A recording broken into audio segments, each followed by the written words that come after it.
Ladies and gentlemen, boys and girls, children of all ages, my name is Glen Chun, the host of Glen Chun, a YouTube channel which is named after me, Glen Chun. And today I've got a new video for you. It's been a very, simply a lot of very long time since I've actually brought you a new video, and there is a reason for that, and I actually want to address that early on because I have received messages. Glenn, are you giving up on YouTube? The answer is no, not at all. I actually like doing YouTube, it's just I haven't had any time to do it. And I'm going to tell you the reason why. I'm not going to tell you too much about the reason why. It's not anything secretive or anything particularly bad. It's just I've got a real life job and it takes a lot of my time up at the moment. As you would expect for a real life job, it just takes time to do it. And and that's the reason for that. That's all I'm going to say. I don't, because the company has a social media policy, and I don't want to get in trouble for saying something stupid that I shouldn't have said. But I'm pretty sure they'll allow me to tell you that I've got a job in real life, but I won't say with who or what it is necessarily, just because I don't want to say anything stupid which I thought was harmless. I don't know. I'm just really paranoid about the social media policy. Anyway, so yeah, no, I'm not going to give up with YouTube, but another thing about this YouTube absence for a little while is just partially because I wanted to sort of just take a bit of time off. I'd play some games without really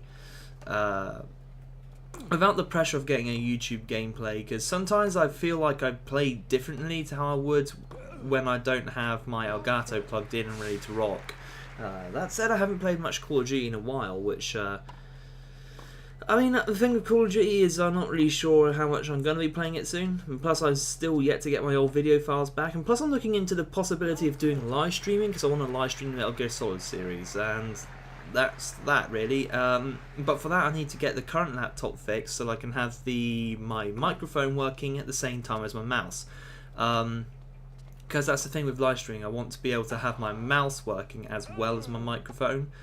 Actually no, that's not it at all. I'm not sure why I said that. It's because I can't have my Elgato working at the same time as my Blue Yeti. So in order to do live streaming, that's what I need. I need the Yeti to work with the Elgato. Yeah, lost my trail of thought there.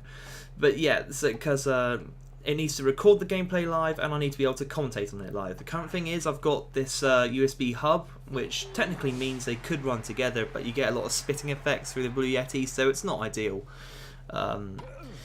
So yeah, basically it's kind of a bit of a forced absence and also partially voluntary. But no, I'm not giving up with YouTube. I am back.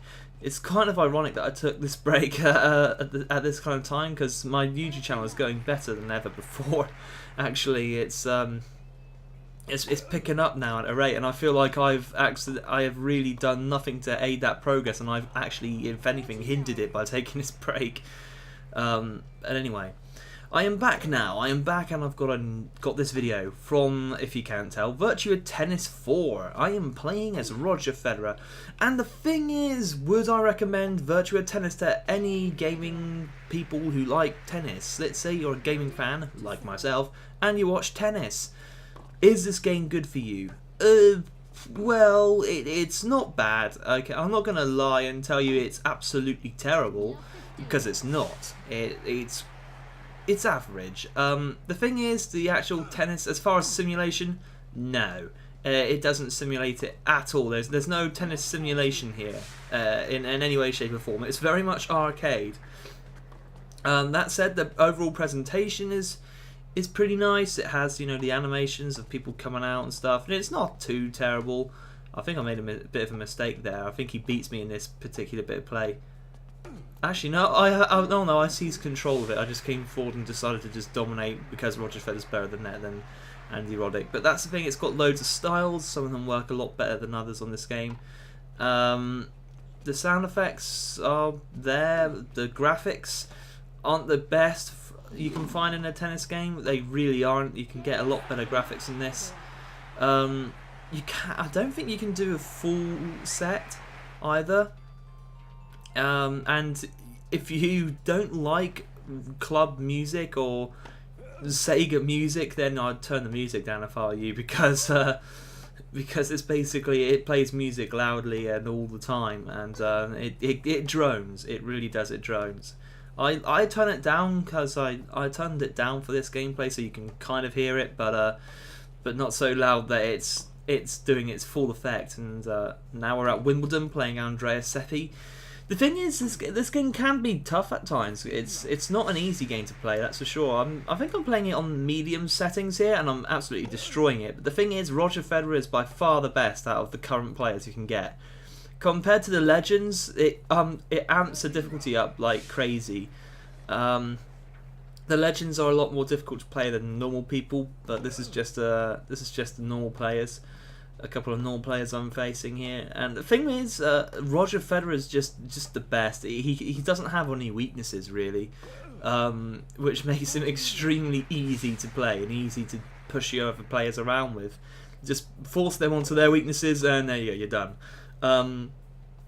And basically, to fail with Roger Federer, you have to do something stupid like that.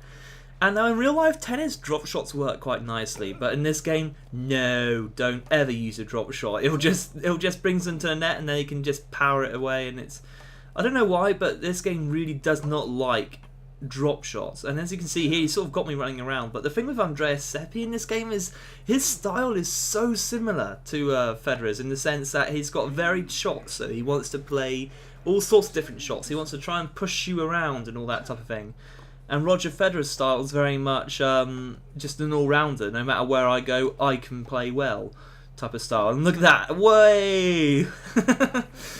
See what I mean with the coming up to the net?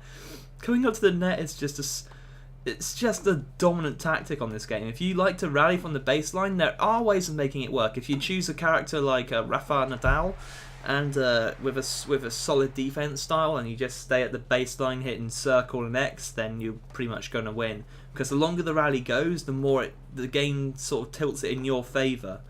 And the way it does that is it basically just makes it harder for him, because it has like a forced... It sort of like changes the gameplay dynamics based on what styles are playing. So if you're playing a guy with varied shots, all-rounder like Roger Federer, trotting to the net is the stupidest thing you can do, because that's their game. That's where they want to play. If you're playing somebody with solid defense, then rallying at the baseline's not smart. And I don't know what I did there. I just completely messed it up, and I forgot. Oh yeah, Tommy Haas. He's tactical. He's a tactical player. So again, he's kind of similar to myself on this in terms of strategy. And oh, I really messed that up. Still got to that ball. I don't know how. I was pretty sure at that point I was lost the second round. I might have been in for an embarrassing loss here, but nevertheless, bam. Bam! Oh, I failed again! Oh no. That's the thing though, sometimes if you come too close to the net, then they'll just loft it over you, but not all that often. So as you can tell here, look, I've basically failed twice, and now I'm going back to the net and trying to run forward to get some extra power on my shot, and this one's going through, yeah. I'll try and get some extra power on the shot, because moving forward into your shot on this game can sometimes get you some really good power. Not that power really means anything on this game.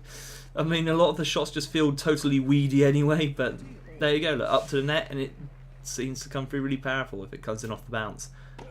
And, yay, I've got an ace. But, yeah, so back to the game. Would I recommend this game? Compared to other tennis games out there, probably no. It's a bit too arcadey for a serious tennis fan to really get into it, I think. And that's the God's honest truth. For stats, there aren't any stats for players really. It's not like if you're playing Roger Federer, you get something like a 72 power stat or 80 net play like you might in FIFA. You know, you don't get stats for players, so there's not really a whole lot of variation between players at all. They all pretty much have the same stats, and it's just the styles that's the only difference.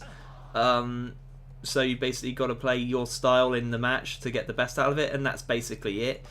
I've heard with a game like what's it called? EA Sports Grand Slam Tennis. That's not the case.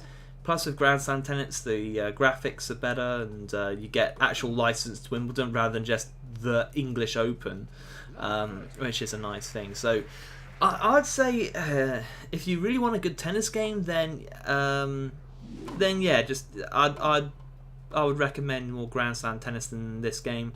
This game can be fun though, so you might want to check it out. It's also very, very cheap. That's the only reason I ever got it, because it was like £3 when I bought it. So yeah, and I thought, oh well, I'll give it a crack for £3. It's not going to break the bank. Ironically, it did, but whatever. So yeah, no, it's worth a try. You know, it's not a serious simulation. No, it's just a bit of fun, and that's all you can really take a look at it. Oh, nice smash to end the whole thing there. So yeah, I am not quitting YouTube. That's the other thing. If you like this video, please remember to hit like and subscribe. And now we have 2 videos you might have missed. On the left we have the evolution of the V8 Ferrari, its mid-engine V8 racing around Mugello, Ferrari's second home. And on the right we have Man City dissecting Lille, completely taking them apart, with one rather embarrassing moment thrown in.